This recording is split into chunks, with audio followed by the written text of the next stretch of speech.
artıq Qarabağım çiçəklənəcək. Azərbaycan zəfər günün mübarək.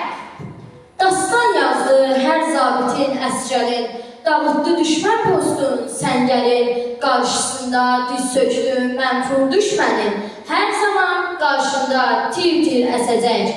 Azərbaycan zəfər günün mübarək.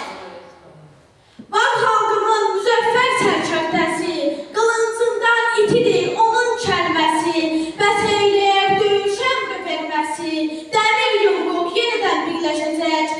Azərbaycan zəfər günün mübarək.